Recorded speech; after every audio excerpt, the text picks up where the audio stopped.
Good morning. Good morning. Great to see you. Thanks for joining us today.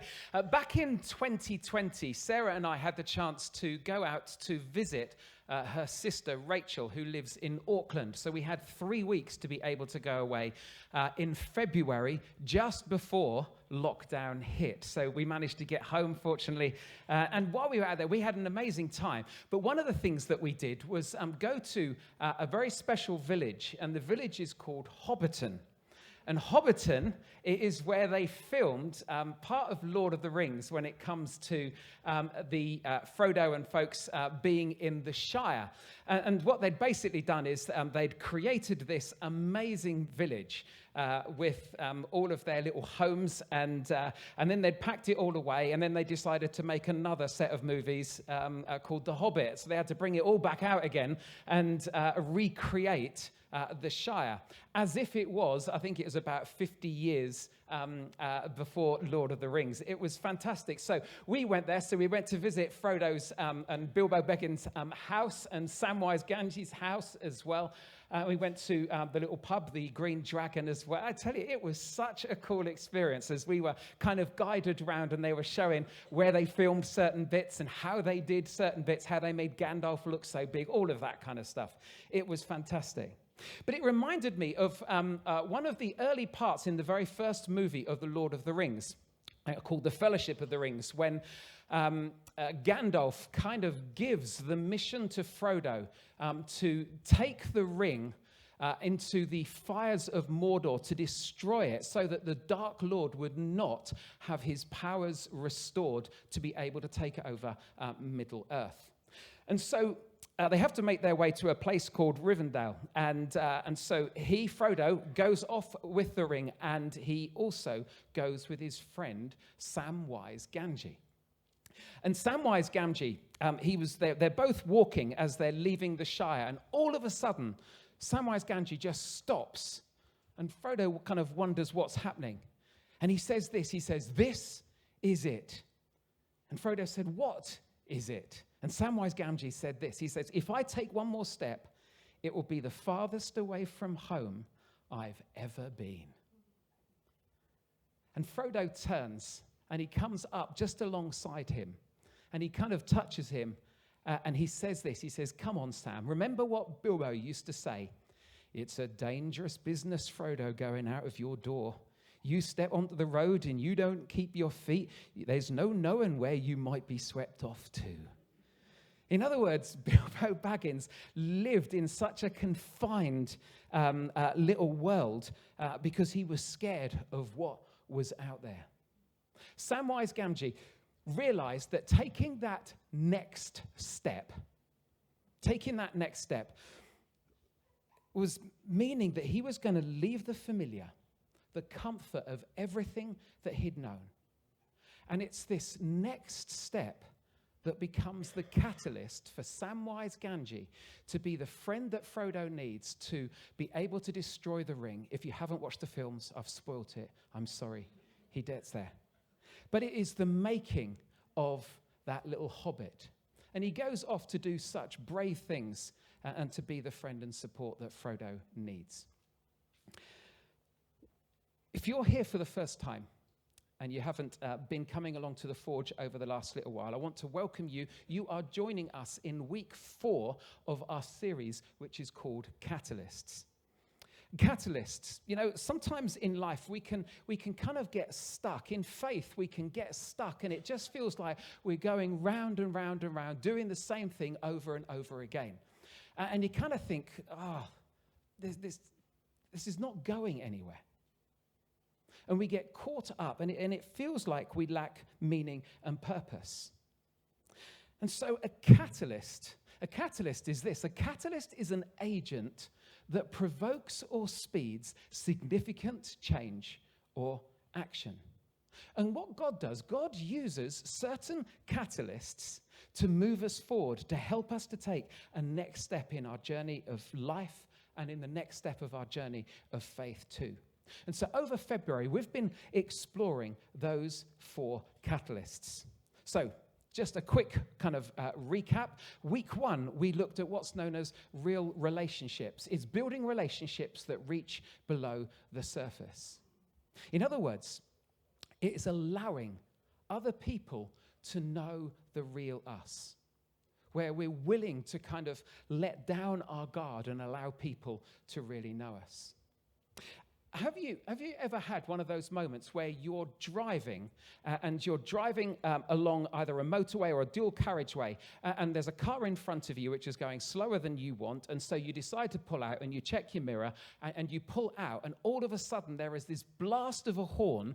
As you start to move out, you suddenly realize that there is another car alongside you, and they make various gestures towards you at that point as well, including fingers and things like that. And all of a sudden, you kind of swerve back and you think, I just didn't see them. Has that happened to you?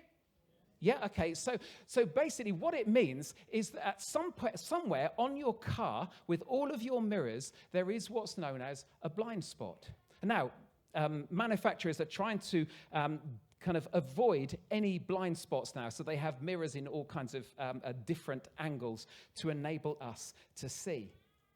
But, anyone who was driving behind me, if I was to pull out and there was already a car in that space, they would see what's happening and they would go, it's Fenning driving again. No, they wouldn't. No, they wouldn't know who I was. But they would either hit the horn themselves in order to be able to give warning. Why? Because they can see what I can't.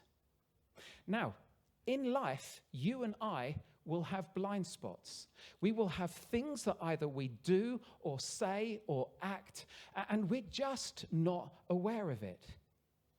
And sometimes those blind spots can lead us to places that we don't want to go.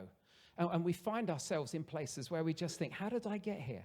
And it's because it's been a blind spot to us. And so one of the things, when we have real relationships, when relationships go below the surface, we have people who can speak into our lives to point out what we can't see. And that only works if we give permission for people to be able to do that. Because if you came up to me and said, Steve, you're just always losing your temper with people, I'd shout at you and tell you to shut up and move away. No, why? Because I haven't given you permission to do that. Now, it might be true, but I haven't given you permission. Whereas actually, if I can have a group of people who I say, look, if you spot something where I'm acting in a weird way or I'm not responding well, would you tell me? Because I don't want to live my life that way. Real relationships, as iron sharpens iron, so one person sharpens another. Week 2, we looked at the second of these catalysts, which is a new mindset. A pattern of thinking that we operate out of that shapes how we live, our attitudes, and our actions. I discovered that actually children can learn new mindsets at a very young age. Sarah and I go every Wednesday to babysit our granddaughter who is 15 months old, and she loves stories. So she goes and gets her favorite storybooks out. Fortunately, she doesn't take them to me. She takes them to Sarah because Sarah can read. And one of her favorite books that she has is called A Squash and a Squeeze. Oh, dear. A Squash and a Squeeze, where an old woman is complaining about how squashed and squeezed she is in her small little house. And she's complaining about it. So she goes to an old man and says, old man, I'm living in this tiny, tiny little house, and it's such a squash and a squeeze. Can you give me some advice as to what to do? And he says, well, bring your chicken into the house. And so she brings the chicken into the house, and the chicken flaps around, and it's chaos, and she's feeling all the tension. She's thinking, this is awful. So she goes back to the wise old man and says, what shall I do now? He says, bring the goat in. So she brings the goat in, and she's got the goat and the chicken and her, and it's getting squashier and squashier in there.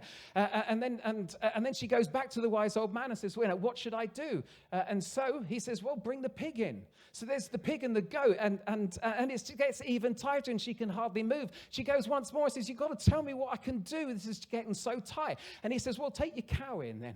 And so she brings the cow in. So there's the cow and the goat and the pig and the chicken and her. And it is such a squeeze. And she doesn't know what to do. She can hardly move. So she goes to the old man and says, what should I do? And he says, well, take them all out. And she took them all out. And she says, my house is so big. It's so spacious. It's amazing. You see, that's the change of mindset. When you see something from a different perspective, It shifts how we view things. Getting a new perspective helps to bring new mindsets. A man called Paul said this. He says, don't conform any longer to the patterns of this world, but be transformed. How? By the renewing of your mind. How you think plays such a big part in the life that you're going to lead. So to see things from God's perspective and to view life and decisions differently can help us to get unstuck, just as real relationships can do so as well. Then we look week 3 at better habits. Better habits. Remember, a spiritual habit is an activity that can help me gain power to live life as Jesus taught and modeled it. And I have loved, for those of you who have picked up Luke's gospel, because we looked at one spiritual habit last week, the importance of actually getting to read and engage with the Bible. There's about 31, 32 people who have taken these. We've got a few more on there if you still want to join. Basically, take this away, commit to reading one chapter a day. And you'll be part of a WhatsApp group, and you can see all the comments that people make about what they are learning or what they are discovering or what they don't understand out of that chapter. I'm loving it. So if you want to join us with that, you can join us on day 7 today. A man called David said this, that your word is a lamp to guide my feet and a light for my path. So that's what we've done so far. Look at that. You didn't need to come to the other weeks. I've just filled you in. So, right. Okay. So today we are looking at the final one of these catalysts that move us from being stuck, from lacking meaning and purpose to a very different kind of life. It's this. It's brave moves. Daring to walk by faith and leaving the familiar behind. See, if you think about it, some of the greatest films that have ever been made, or TV series, they have been great. Why? Because they are based around great characters whose stories have twists and turns to them, highs and lows, and each one of them will face a dilemma of whether to step out into the unknown or to stay safe with the familiar. And what makes the great story, of course, is those who are willing to step out of the familiar and to go into the unknown and to then be able to achieve all kinds of great things. So, look at this. This shows how old I am, but there's some old movies there. But you've got Erin Brockovich there. Erin Brockovich, played by Julia Roberts. When Erin Brockovich was the most amazing woman who fought to get justice over the polluted water supply at a place. What's the place called? It's called Huntley in California. And she got the biggest payout to families that had ever been seen in the States. Just this one lady who stepped out of her safety, out of the familiar, and brought about incredible results. Frodo Baggins, Samwise Gamgee, leaving the Shire to destroy the ring. Sarah Connor, come on, the Terminators. We all loved that, didn't we? No, okay, all right then. Well, I did. But you see, all of those heroes don't stay with the familiar, don't stay comfortable. No, each one of them is a hero. Why? Because they step out and they do something beyond what they are used to doing. You know, and we're not just to enjoy great stories in movies. We have the chance to be able to live out a great story. It's what Jesus calls us to. He calls us in this life, in a life of faith, to leave what is just familiar and to be able to step out into the unknown. Why do we get stuck in life? Why does life often feel bland, feels a bit kind of pointless and meaningless at times, as if we're going through the motions? I'll tell you why. It's because we play it safe. In life, we will hit numerous decision-making moments, should I say. And there are always 2 options on the table for us. It's these 2 options. We can choose the familiar, what we know, or we can choose a brave move. The familiar, it's what's known to us. It's what's comfortable. It's what's safe, what we've done before. Basically, it's life as we know it. Or we can choose a brave move where there's a bit more adventure. There's the unknown. There are different possibilities. There's a risky way forward. And whichever we choose, we gain something and we lose something. We sacrifice something on one hand in order to be able to gain on the other. Give you an example, Sarah and I, just to show you how sad we are. Well, yeah, she is. I just sit and watch it with her. Love It or List It. Love It or List It with Phil and Kirsty. Okay, I don't know. Have any of you seen that program? Yeah, okay then. Yeah, you just stayed quiet, didn't you? I know, yeah.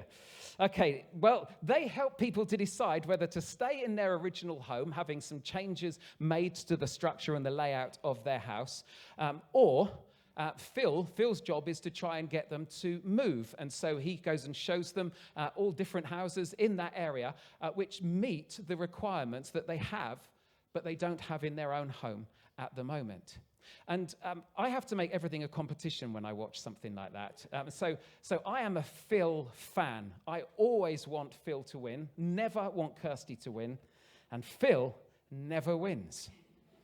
Well, maybe once or twice, but hardly he ever wins. Why doesn't he win? It's because it's much easier, it's much safer to be able to stay in the known, even if it's been improved, than it is to take the risk of moving somewhere else. The familiar versus the brave move. Our natural draw will always be to the familiar, to the comfortable, to what's already known. Naturally, we were more likely to sacrifice the adventure for what we already know. It's partly just who we are. Why is that? Well, our natural draw is to the familiar because a life of adventure involves leaning into the unknown with an unknown outcome in an area which might be less familiar to us, and it can feel risky. So what we do so often in life is we choose the safe option. We choose what's known because it feels safe. But the brave move is what makes the story that we love so compelling. And it's the brave move that makes the difference, that brings change, that helps us to get unstuck in life. And moving away from the familiar and towards the adventure is what makes a story worth telling. Honestly, it does. I mean, can you imagine the video with Sam Land a little while ago? I stayed at home. I went to work, and then I came home. It's not much of a story, is it? You know, we don't create videos of people who stay at home. Of course not. Because there is something appealing about the adventure. My auntie, she used to attend this church. Her name is Jill Fenning. She lived in a bungalow, the bungalow that I was actually born in. She lived in that bungalow with her husband, Wynne, all of her married life. And Wynne died back in 2018. And she stayed in that home over COVID. 55 years that she had lived there. But it's in an isolated part of a village. There is no public transport. And so she decided to move to a retirement home in Beccles. And everyone said, why Beccles? It's because there was a retirement home there. She didn't know people there. It was just a new area. But there was something about, for Jill, that sense of adventure of I'm happy to move and I will make friends when I get there. So we don't talk to her anymore because she moved away. But I tell you, that is such a brave move for someone in their 70s to do just that. We can choose, every single one of us here today, we can choose brave moves. We can. But it's optional because we can choose to keep things as they are. And what happens is we get the results that we're getting right now. But when it comes to a life of faith, when it comes to following Jesus, we discover that Jesus calls people to make brave moves, to leave behind the old and the familiar and to take on the new. In other words, to take a step of faith. Faith, a writer of one of the books in the New Testament. We don't know who wrote it, but he wrote to a group of people which were just known as the Hebrews. And he wrote this. He says, without faith, in other words, without belief in God and putting that belief into action, it is impossible to please God. So if you're not a follower of Jesus here today, can I just say, first of all, love that you're here. Love that you're getting an experience, a taste of what it can be like to be part of a Christian community. Love that you're exploring. And do you know what? If you're not a follower of Jesus, you don't have to do anything that Jesus says. Isn't that great? That's a real good let-off, isn't it? You don't, because you're not a follower. So why would you want to? But if you're exploring, and you want to find out what it means to follow Jesus, honestly, it will take a brave move. It will. Because there's a cost in following Jesus. So to start following Jesus, here we go, look, just a few things just to come up here on the screen. To start following Jesus, it's going to take a brave move. One, to admit that the way in which you've been living isn't the best way, and that you're going to trust God and his way. That's a brave move. To admit that you need a rescuer, you need a savior to deal with the mess-ups in your life so that you can experience forgiveness. That's a brave move to admit that. It's a brave move to step into a new life with Jesus, living as Jesus lived and taught. That is not a light decision. It requires a brave move. But because Jesus didn't call people into the life that they already knew, into the familiar, he didn't call people to maintain their familiar existence. He called people into a new adventure, a new life, and a new life that was about placing their faith in him. And so why is faith and those brave moves and familiarity kind of two ends of a scale? Well, it's because faith has a lot to do with where we place our confidence. On the whole, naturally, we will put our confidence, our faith, into what we already know. It's how we've been brought up, and so we trust what we know, which is why when we go through life, we respond in the same ways to similar situations. We go back to what we know. It's what we're comfortable with. But Jesus, he calls us to have faith not in ourselves and in what we've known already, but he calls us to have faith in God. And faith in God in two ways, that God's way is better and that God's plan is better. That's active faith. If you want to know what really living out a life of faith, it's believing and having faith that God's way is better and that God's plan is better. Faith requires us to make a brave move to shift where our confidence is. So do you trust how you feel? Do you trust what you've experienced before? Or, Jesus says, are you willing to trust me? Are you willing to act on what I say? Because he calls us to make brave moves all the time. He says this. He says, you've got to love your enemy and pray for them. If you've been reading through Luke, you'll have come across these verses already of where Jesus speaks this out. He says, you've got to forgive those who hurt you. You've got to put others first, and you've got to serve them, putting their needs before your own. Then he says this incredible verse. He says, whoever wants to be my disciple, which is a follower, you must deny themselves and take up their cross and daily follow me. And do you know what? Jesus modeled that. So he's not asking us to take a brave move that he hasn't made himself. He took a brave move to leave heaven, to come to earth, and to be a vulnerable baby. He took the brave move to carry his own cross to his own death. What Jesus calls of us is what he has modeled already. And he calls us to be generous. You know, there was a man called Zacchaeus who was a tax collector. And tax collectors were, on the whole, they were Jews who were working for the enemy. So they would be known as traitors. Now, if any of you have seen the series Traitors, you might well have got caught up in that. And of course, the traitor is supposed to be hidden. Well, this traitor was in plain sight for everyone because he was working for the enemy, the Romans, in collecting taxes. And the way in which he could make his own money is by charging on top of what those taxes were. And so, when people would come to Zacchaeus, he would just accumulate more and more money from people. And people had to pay it. Why? Because he was a tax collector. And so he was hated. And Jesus had gone to a town called Jericho, and Zacchaeus was really keen to see this person called Jesus, who so many people had been talking about. And so because he was small, he couldn't see, so he climbed up and he sat on a branch of a tree to be able to look across the crowds to be able to spot Jesus. What he didn't realize is that Jesus was going to spot him. And Jesus walks up to Zacchaeus while he's up there in the tree, and he says, "Zacchaeus, I want to have a meal with you." And of course, everyone is utterly shocked. One, how did Jesus know his name? And secondly, why is he going there for a meal? But Jesus had got this sorted. So he goes to Zacchaeus' house, and we don't know what was said in that conversation. We only know the outcome of that conversation. Because what Zacchaeus does in encountering Jesus is that he makes a brave move. He leaves what's familiar, and he chooses to give away the money that he'd swindled out of people. This is what he said.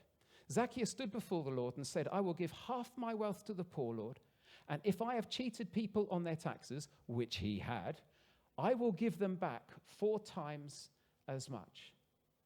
So where he had trusted a lifestyle that was going to keep him in wealth, he was giving it all up. Why? Because somehow an encounter with Jesus made him make a very brave move to say, "I'm not going to trust in the stuff that I have. I'm going to trust in Jesus." A young man came to Jesus, asked if he could receive eternal life, and Jesus talked to him. There was obviously something different about Jesus, that this young ruler came to him, and he came with some confidence, because Jesus said this. He says, "Okay, if you want to know how to receive eternal life, here we go. You know what the commandments say, don't you? Don't commit adultery, don't commit murder, do not steal, do not be a false witness, honor your father and mother."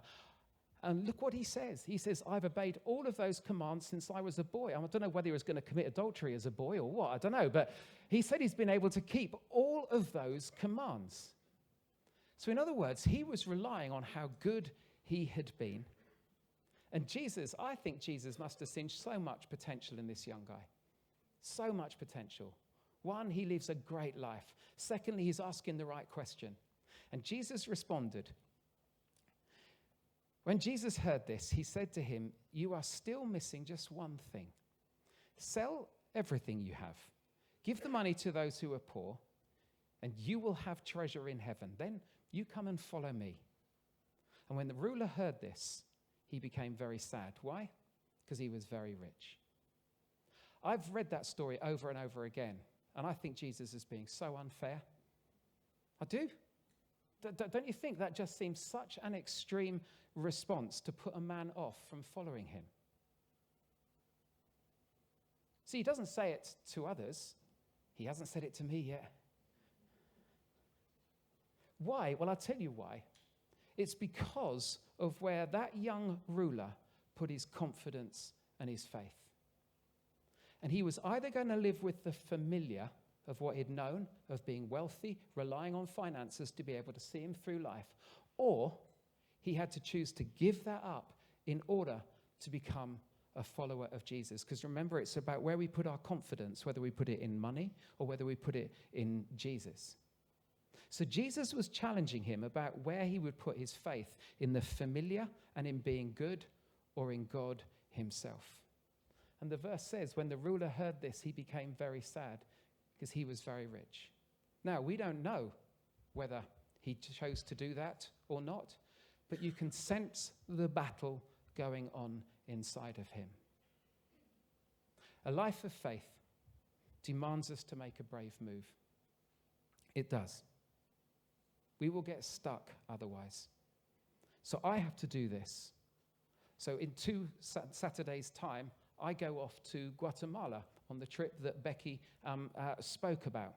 I'm going with Becky and Karen and Paul Austin, and it sounds exciting, and it's not to me. Because I hate heading into the unknown. I hate leaving home. It's a different language, it's a different culture. I don't know what we're going to be doing out there. And it's so far away from the familiar for me, which is why I'm going. Because it's my brave move this spring? You've got cards. You've got cards on your seat, the Catalyst cards. You just turn them over. Because there are 2 questions there that I want us to quickly focus on. The last 2. When was the last time that you made a brave move? When was the last time? Think about that. And then secondly, what will be my next move? Is it to invest in our young people and our kids? Is it to go and say, I'm really interested in one of the trips, I need to speak to Becky? Is it to contact some of the neighbors and invite them round for a meal because you've never done that and you've never had a kind of a decent conversation with them? Is your brave move to share your faith with a friend? Is it your brave move to actually get help with an issue that you've struggled with for so long and you've just hoped that it would go away and it won't, and it's time to do something about it? What's your brave move going to be? Because a brave move can unstick us from a place where we kind of have no direction to finding a passion and a direction in life, which for Sam Land, he's discovering right now out in Zambia. So what's your brave move? Can I ask that we stand?